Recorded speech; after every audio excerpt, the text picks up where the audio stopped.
Wild cougar approaches a mom's young daughter before she's forced to act fast. Most parents would do anything to protect their children. There have even been crazy cases of mothers exhibiting superhuman strength to save their babies, like lifting the weight of an entire car off their infant, or chasing a rolling shopping cart with impossible speed. And one Canadian woman was faced with a terrible scenario when a wild cougar came for her young daughter. Feeling that motherhood superpower energize her, she leapt into action right as the cougar closed in on her child.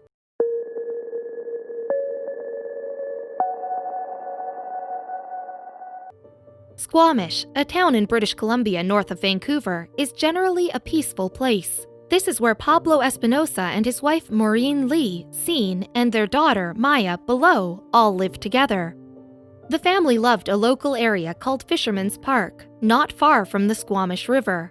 It's a place where anyone can enjoy scenic views, relaxing strolls, and of course, fishing. This is where Maureen Lee and her daughter Maya decided to spend their bright and sunny Saturday. The pair was enjoying the warm water, picking berries from the many trees, when Maureen noticed a particularly juicy-looking fruit and turned around to pluck it. That's when she saw it, something strange out of the corner of her eye. At first, she couldn't make out exactly what it was. A dog, perhaps? But then, she turned around. The mother spotted any parent's worst nightmare. She hadn't seen a dog, rather. It was a wild cougar. And it was in the midst of attacking her 3-year-old daughter. All of a sudden, it just flew on her, rolled her a couple of times and grabbed her under its belly, on the ground, like in the fetal position.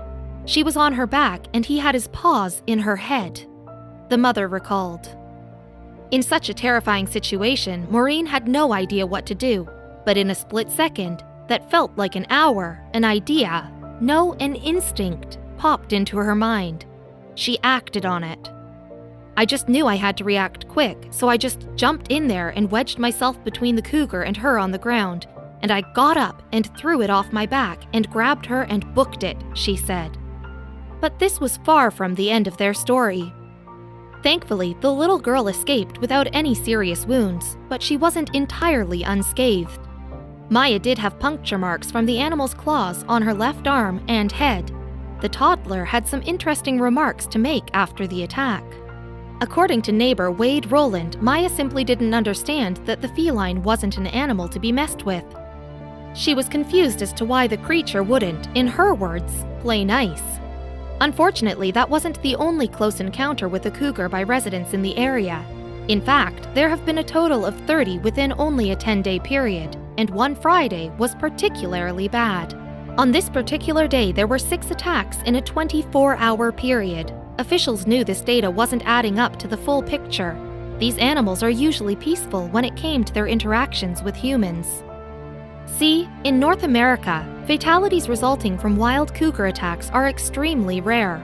You are more likely to be killed by a lightning strike, snake bite, or even a bee sting. So why were these felines so bloodthirsty?